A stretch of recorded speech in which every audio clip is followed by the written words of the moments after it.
précisez bien votre position, parce qu'on a l'impression qu'elle a parfois un peu flotté. D'abord, est-ce que la Crimée, à vos yeux, c'est l'Ukraine?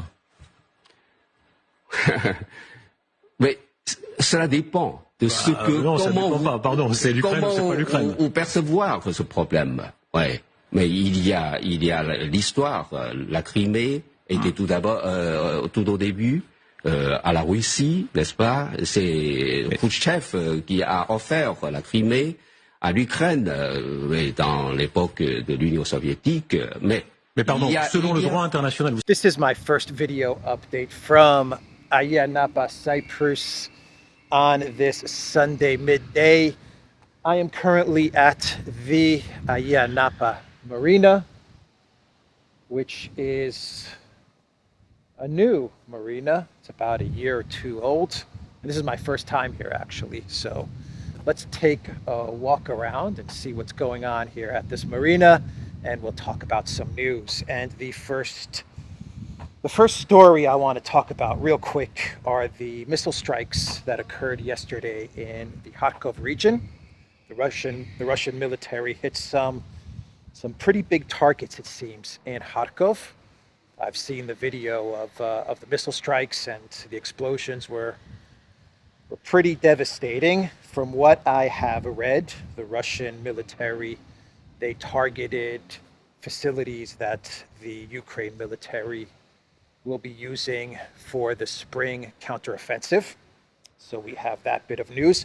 And we also have the Ukraine military launching, I believe, three missiles or drones towards the Belgorod region. And Russian air defense, they knocked down those drones. But I think this is significant because we are seeing the Ukraine military, with each passing day, launching more and more attacks, not only towards the south and Crimea, but also towards Belgorod, which is right on the border with Ukraine. It's Russia proper. And this may be some sort of signal that the Ukraine military is considering perhaps an attack not only towards the south, towards Kherson, Zaporozhye, Melitopol, and then Crimea, but maybe the fact that they continue to strike out at Belgorod may be an indication that the Ukraine military is considering something towards the Russian Federation. Perhaps that's what these missile attacks signify. Anyway, let's now talk about Germany and Russia, because what we had yesterday, according to announcements from the Russian Foreign Ministry, I was going to say the Russian Ministry of Defense, according to announcements from the Russian Foreign Ministry, we had mass expulsions of diplomats occur from both sides. And so the German Foreign Ministry, they expelled, I believe, 20 Russian diplomats from Germany, and then Russia retaliated by expelling, from what I understand, the same amount of diplomats. And Maria Zakharova, she issued a statement, and the Foreign Ministry issued a statement, and they claim that, and this is the interesting part about this story, they claim that first off it was Annalena 360 degrees Brabach who spearheaded this latest expulsion of Russian diplomats from Germany. She was the one that was pushing for this, and she pushed and she got it. But the other interesting part about this story is that allegedly the German Foreign Ministry, they wanted to keep this expulsion of diplomats quiet. And then, and this is according to the Russian Foreign Ministry, they wanted to keep this expulsion quiet, but then they started to leak it to the media, which makes for an interesting development in a way. So they claim they wanted to keep this on the down low, and they didn't want this expulsion to get out of Russian diplomats. But then, according to the Russian Foreign Ministry, the German foreign ministry started to leak this expulsion of Russian diplomats to the media. Who knows? That's an interesting twist to this story. But either way, it's a bad development. This is a bad development because it means that the relationship between Germany and Russia is completely being severed. I mean, it's already pretty bad, but it's getting worse and worse with each passing day. This boat is for sale, so anyone that wants to pick up a boat, there's the for sale, there's the number. Give that person a ring, and you could be the proud owner of this nice little boat parked at the Ayanapa Marina. And here's another boat with the flag of the United States of America right there. Look at the water. It's so blue, but I can't get in. I can't get in to that area to get closer because it's only for authorized personnel or owners of these boats. And I don't own any of these boats. so I can't enter this gated area. But here we go. Look at how blue the water is. It looks like a swimming pool. It looks better than a swimming pool. So I imagine those are homes, residences. I'm sure that'll set you back a good chunk of change, a good amount of central bank digital currencies, those homes over there. So that was the story with the expulsions of diplomats in Germany and in Russia. Really bad news, a really, really bad development. No surprise that Annalena Baerbock was behind this. We have news from Russia. The deputy prime minister, Alexander Novak, he came out with a statement yesterday on Russian TV, Russia 1 TV channel, and he said that Russia is indeed completely abandoning the USD. De-dollarization in full effect for Russia. This is expected. I mean, they can't really use the dollar anyway, so of course they're going to move away from the dollar. But it's interesting to hear the deputy prime minister announce this on television to talk about this. He said, the trends have changed greatly towards reducing the use of dollars and euros. Considering the current problems with these currencies in our settlements, we are switching almost exclusively to national currencies. That is what Novak said. He also said our partners in China are already paying for gas in yuan as well as partly for oil. They also pay in rubles. We will continue to improve these mutual settlements in national currencies, Novak pledged. And look, it's a big deal because you have one of the top energy countries in the world basically saying that they're going to start to move away from the dollar and the euro no matter what. They are going to try to make their trade 100% independent of USD and euros. And once you go this route, there's no turning back. There is no going back. So more de-dollarization expected by Russia. They don't really have much choice. But I think it just highlights the fact that the Biden White House, they did this to themselves. They're the ones that are to blame for the trend of de-dollarization. It's all their fault. That is why you are seeing all these countries de-dollarize because of sanctions and asset freezes and stuff like that. So it's left countries like Russia and other countries either forced to move away from the dollar, or it's left other countries freaked out at what the Biden White House and the collective West did to Russia. And they're saying, you know, maybe it's best if I also started to trade in my local currency or a different currency.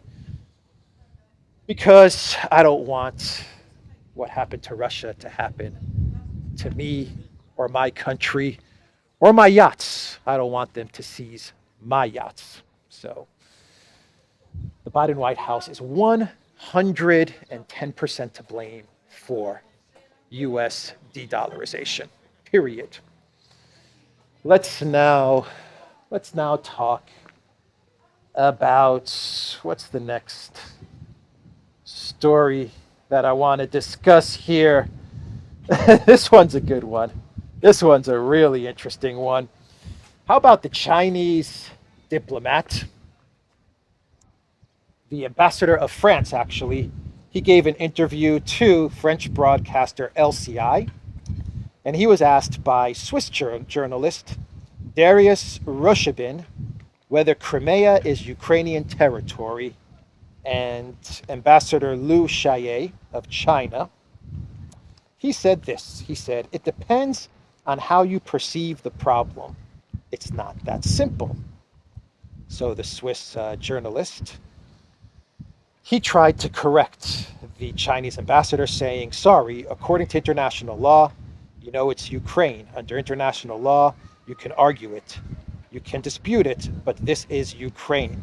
So the Chinese ambassador, he replied, and I quote, "Crimea was originally part of Russia, wasn't it? It was Soviet leader Nikita Khrushchev who gave Crimea to Ukraine in the Soviet Union."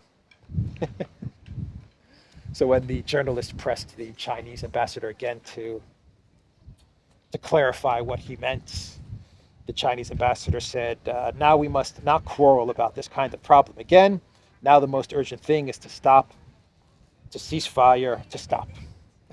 But anyway, so that's the Chinese ambassador pretty much saying that, Crimea always was Russia and it always will be Russia. That was pretty much what the Chinese ambassador to France said, and he's right. He's right. It was Khrushchev who at the time it was the Soviet Union, and he put Crimea under the Soviet Ukraine. Let's just keep it that simple. How could Khrushchev have known that in 2013-14, the Obama White House or some guy named Obama and Joe Bidenopoulos, Greece's favorite son, along with the European Union, would get a coup d'etat in Ukraine after the Soviet Union had broken apart, that the U.S. would get a coup in Ukraine and Victoria Nuland would be at Maidan Square passing out cookies. How could Khrushchev have known all of this? Remember the guy Melnik? Remember that guy? He was the ambassador to Germany. He was the Ukrainian ambassador to Germany, and he was the guy that would always make fun. Let's walk around here. He was the guy that would always make fun of Olaf Scholz. Like every other day, he would just make fun of Olaf Scholz or the German people. He called Chancellor Scholz a sulky or a sultry or a sexy liver sausage. I forgot which word he used, but that guy now was he was promoted to I believe like deputy foreign minister, and this is after he was giving an interview on a podcast. I believe either a German or a Dutch podcast, and he was talking up how great and how cool Bandera was. And so Zelensky had to remove him from ambassador to Germany, and he appointed him, actually gave him a promotion, pretty much. He appointed him something like deputy prime minister of Ukraine. Anyway, this guy said that the collective West, what they need to do is they need to give 1% of their GDP over to Ukraine. Listen to this tweet from Andrei Melnik. "We are thankful to our allies for their military help, but it is not enough. Ukraine needs 10 times more to finish Russian aggression this year. Thus, we call upon our partners to cross all artificial red lines and devote 1% of GDP for Ukraine weapon deliveries." Big Surge says, 1% of GDP for the USA, Britain, and the EU is $470 billion. That's more than 3 times Ukraine's own pre-war GDP. Andrei Melnik. Sultry liver sausage, Olaf Scholz, Andrei Melnik. A guy that was talking up Bandera, how cool Bandera was. This guy is now upper ranks of the Ukraine Foreign Ministry, and he's saying, look, it's time for the United States and the collective West and the UK to just give us 1% of their GDP. Just give it over. Why all of these payments every week or two, sending us 100 million there or a billion here or 5 billion there? Let's just cut all of these payments out and just give us 1% of your GDP. Just hand it over. Incredible, these guys. Absolutely incredible. Oh, by the way, Latvia, since we were talking about Latvia has given all its Stinger manpads to Ukraine, to Kiev, to Ukraine, according to the Minister of Defense. So Latvia has been demilitarized of manpads. Is that why they're so sensitive about Crimea? Don't know, but there's one Baltic country that has no more military. Not that they had a huge military, but they've handed everything over to the Zelensky regime. This story caught my attention. A lot of people are talking about this, and it's Naftogaz, which is the Ukrainian gas company. They're now speaking with, according to the Financial Times, with ExxonMobil and Halliburton. They're now trying to put together a deal with ExxonMobil and Halliburton. Oleksiy Chernyshov, chief executive of Naftogaz, told the Financial Times that he held meetings in Washington with Halliburton and ExxonMobil. In recent days, we understand that it is rather hard for the private companies to step in during the war, he told the FT, adding that they are working on insurance mechanisms to protect their equity. The talks with Exxon and Chevron are at an early stage and would take longer to yield results, according to the Financial Times. Naftogaz hopes to sign a contract with Halliburton that would help increase production to a target of 13.5 billion cubic meters this year, a jump of about 1 billion cubic meters for 2022 from 2022 levels, according to the Financial Times. So ExxonMobil, Halliburton, and Chevron, Naftogaz was in Washington, and they're striking up deals with these companies to boost gas production. And as the Financial Times noted, it's risky, and Halliburton and Chevron and ExxonMobil understand that it's risky because who knows, there may not be a Ukraine to work with for these gas deals, but they are making sure that they have insurance mechanisms in place. Of course they are. Halliburton, Chevron, ExxonMobil, they're not going to lose any money on this deal whatsoever. Halliburton, remember Halliburton? Iraq War, Dick Cheney, Halliburton. Yep, those guys somehow, some way are now back in the war exploitation business, just like they did in Iraq. It looks like they're drumming up business in Ukraine.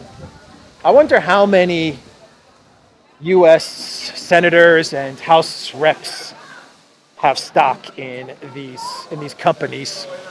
What's Nancy Pelosi's exposure to Halliburton and ExxonMobil and Chevron? I'm sure she's got a nice position in these companies as they sign deals with Naftogaz that may lead to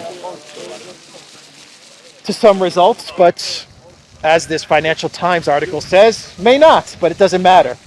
They've got insurance. They got insurance. So that was an interesting story. War is a racket. It is always about oil and gas, isn't it? Always. It's an interesting story because one would think that these companies would wait for the conflict to end before negotiating on gas deals, but for some reason they don't want to wait. They want to get started on it right now. So I'm not sure what that indicates, but it's interesting that Naftogaz is in Washington and they're working on these deals with Halliburton and Chevron and Exxon Mobil.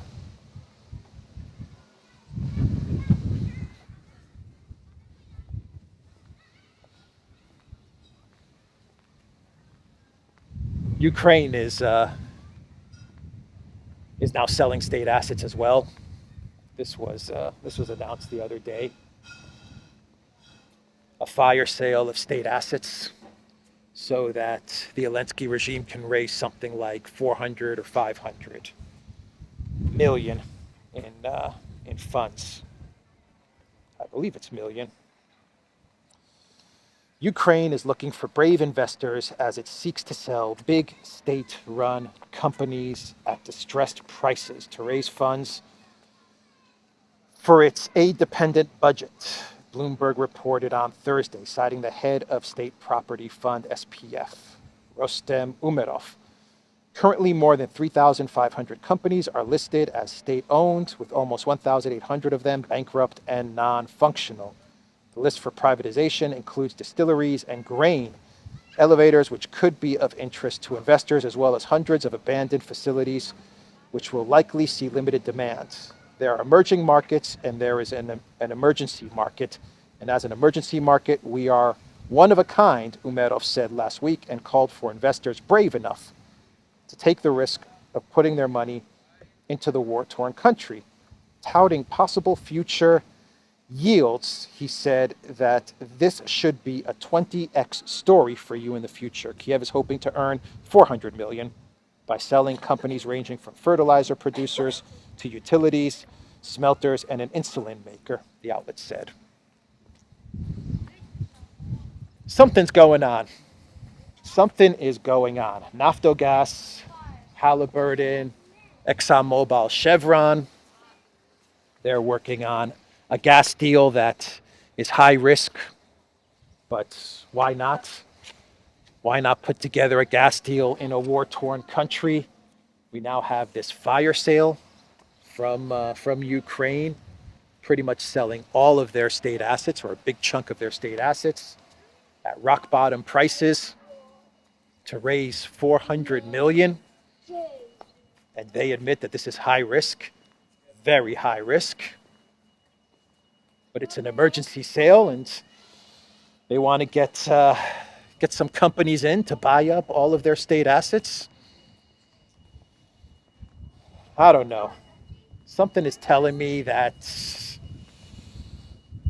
before the big spring offensive and the conclusion to this war takes place, in whatever form that conclusion will be, it looks like the state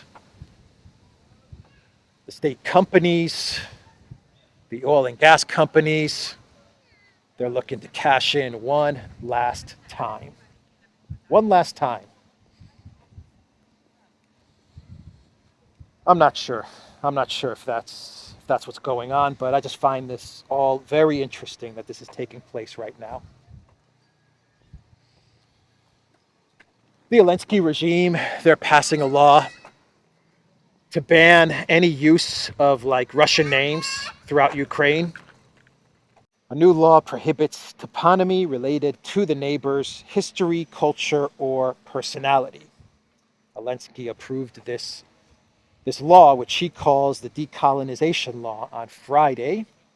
And the law prohibits praising commemorative propagandist names relating to the Russian state, its symbols, historic or cultural places, cities, dates, and events. The ban also covers personalities who committed military aggression against Ukraine and other sovereign countries, according to the legislation. And we also have another law that Ukraine is ready to introduce, which will put people in jail for social media fakes.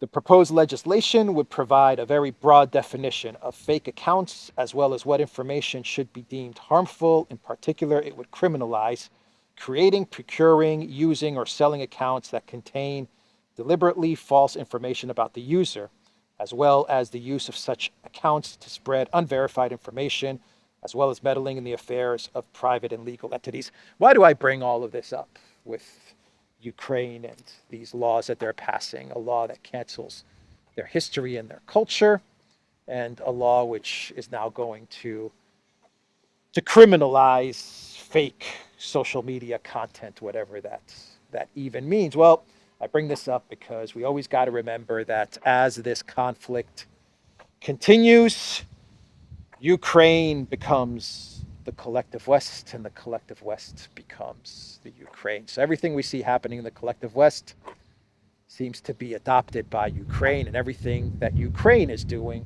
and the laws that Ukraine passes seem to be adopted by the collective West. So that is why I'm bringing up these two pieces of legislation. And with that said, I think it is time for us to do a clown world. And in this clown world, I am very, very happy to once again talk about Boris Johnson, the king of all clowns. Boris Johnson has once again made another clown world segment. And we have this cover from The Times.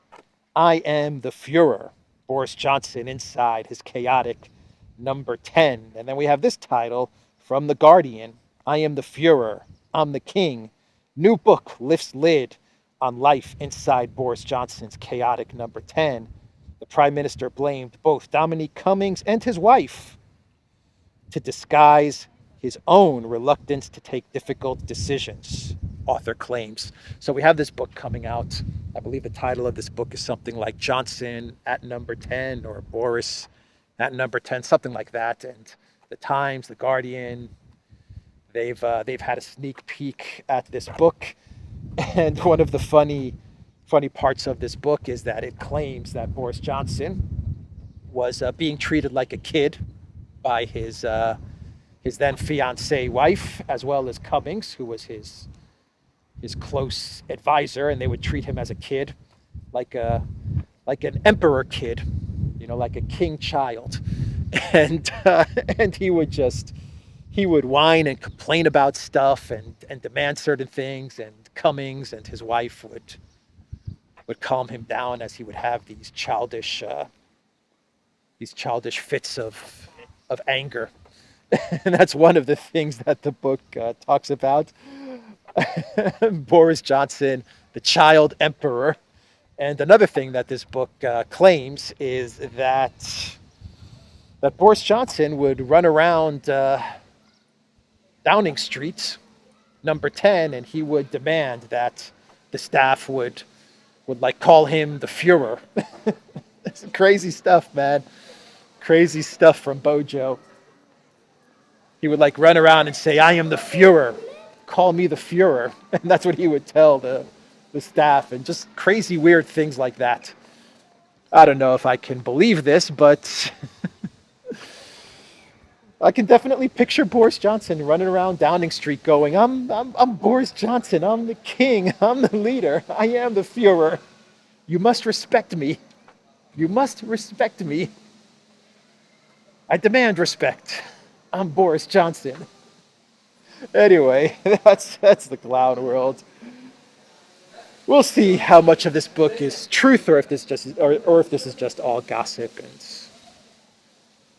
and rumors and stuff like that. Anyway, that's the clown world. Boris Johnson once again making another segment of clown world.